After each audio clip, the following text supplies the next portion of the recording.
Sumikat ang araw sa lupang sagana.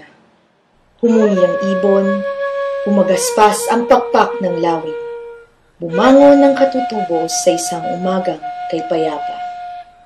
Inihandang si Bat at ang kanyang sundang. Nangaso, nangisda, nagtanim at nagsaka. Umayo sa kabundukan, sa ilog at sa parang. Kanyang inawit at isinayaw ang kasaganahan sa saliw ng tambol, ng tanso at kawayan. Kanyang ipininta sa braso at dibdib ang aral ng karanasan. Pinigkas niya sa epiko sa maraming wika ang kanyang dakilang kasaysayan.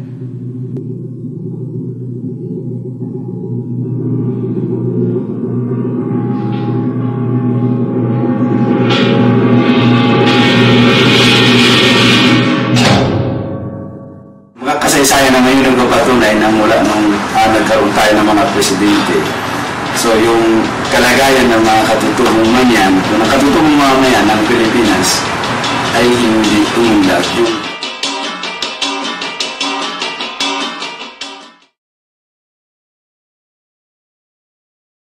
Hindi pa naman nagbabago yung pangkabuuan na character ng ating election system, which is still guns, bulls, and gold.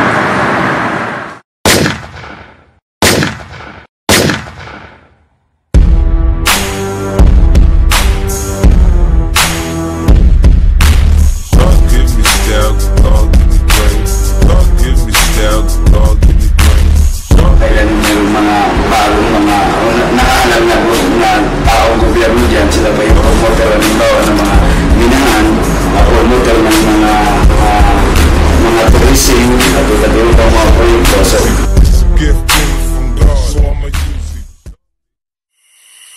hindi lang naman ngayon, sa mga nagdaang pang mga eleksyon, may mga presence ng military dyan sa malapit sa mga presinto na kung saan ang mga kapwa katutubo ay nag-aalangan din bumoto bakit may mga military nakadeploy sa mga malapit sa mga presinto, lalo na sa mga community na kung saan ay nasa kanayunan. Undeniably, territories of indigenous peoples are highly militarized for two reasons. It could be because of yung counterinsurgency policy ng gobyerno.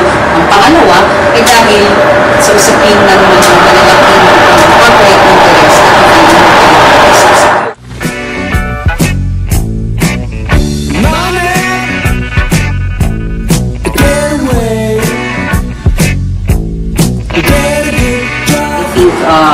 una, may usapin pa rin dyan kung ilan sa mga indigenous peoples ang nakapagrehistro, given that nasa malalayong lugar sila sa mga sentrong bayan kung saan dyan naman sinasagawa yung registration process. Second, may problema pa rin doon sa paano ba ipagsasalubungin yung legal na registration as far as identities ng mga indigenous peoples in relation nyo naman din sa identity nila sa community. Marami kasi dyan ay hindi formally registered, kumbaga wala yung malinaw na birth certificates or nagkakaiba ang pangalan sa legal at sa pangalan sa komunidad. Dahil nga doon sa malayo at malayo na yung presinto tapos nahihilo na yung mga kapwa katutubong nag-aantay at nag-aanak ng kanilang mga pangalan. Pabalik-balik sila sa ilang presintong kinalaga ng pumili. Inaabot ng parang naiinis na rin yung mga ilang mga kapwa katutubo at gutom hanggang sa mga gaano na sila hindi na boboto yan. Kaya pagtatanungin mo sila, bakit sa pagbuto, kung sa karanasan, minsan ang nangyayari sa amin, yung ilang mga katribo namin, minsan merong inaawat ng 3 araw, kinubulong mo ng isang kaibigan ng isang politiko o isang politiko, so pinapakain na siya doon, hindi na siya pinalalabas. Ilalabas lang siya sa panahon ng eleksyon. kalimitan sa mga kapwa katutubong ay tayo kahit na alam na niya yung kanyang iboboto at handa siyang bumoto, pero hindi pa rin siya nakakatiyak dahil yun nga, yung mag-a-assist sa kanila ay iba yung iboboto. Kaya doon pa lamang makikita naman yung problema at saka yung usapin ng pandaraya. Bilang isang mamamayan, isang katutubo, na mayroon siyang karapatan na pumili ng mamumuno sa ating bansa, kayo din hanggang sa municipal, hanggang provincial, hanggang sa pangpangulong desisyon. Hindi pa ang eleksyon sa amin ay hindi pa dumadaan sa usapin ng ballots o hindi pa nagpaparehistro. Kung ano yung tinatakda ng mga elders, ganun ang kalakaran. Pag sinabing ang usapin kasi sa amin nun, dinadaan sa taasan ng kamay o padamihan ng buto. Halimbawa, sa ganung pamamaraan na nailulunsad yung botohan o yung eleksyon na walang gastos. Hindi tulad ngayon na kailangan mong magparehistro na may gastos, kailangan mong kakandidato na may gastos. Obliga kaming bumoto kasi napapailalim kami sa batas na taliwas doon sa kulturang pinapractice namin. Siyempre, may mga moro din naman na mangilang-ilang tumatakbo, kaya naobliga din talaga kami na ano. I think for one, yung magiging problema dyan, there's this new system that's being introduced, the automated electoral election system, na sa matagal na panahon, yung usapin nga ng literacy is a problem in itself kasi you have to write down the names of the candidates, and for the cases of indigenous peoples, a big number of indigenous peoples are not capable of doing that. But talaga, how do you do this? Kung formalek na hindi nila naiintindihan, paano pa din sa mga ilang mamamayan na hindi pamilyar o hindi pa nakapagsulat.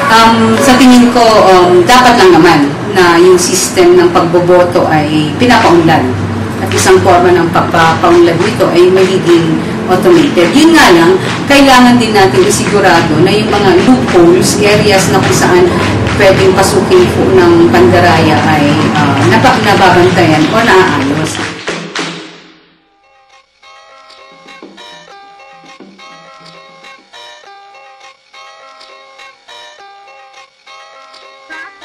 Hindi na kailangan mag-participate sa national process.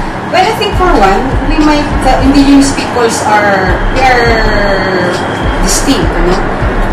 In terms of the culture, the practices, and the traditions that we have in language. But it doesn't mean that we are not Filipinos. Siguro, tihila na yung pambilihan ng boto, hayaan na lang yung mamamayan, yung community na pumili ng sarili nilang kandidato na naayon dun sa kagustuhan nila. Hindi yung pinipilit ka, pinabayaran ka, tapos nauobliga ka. Ano pang maintindihan ng katotohanan? Ano ba ang bawat banat? Nasa kagubatan, nasa kalikasan, ang ating pagmamahalan. Oo, siyempre. Pumunta kami talaga kasi nakadigistar kami lahat dito, pati ng asawa. Oo. Mayo. Siyempre, kung sinong nakaka-register, siyempre magbubuto tayo dyan. Medyo maayos ang sitwasyon, mabuto po kami. Siyempre, may registered kami. Hindi naman. Boboto sa nararapat na humawak ng... Parating na election? Ay, oo. Boboto rin kami. Siguro, buboto ako dahil kahit pa paano, may ambag ko man lang yung boto ko. Doon sa taong, halimbawa, doon sa alam kong tama at makakatulong sa, mamamayan.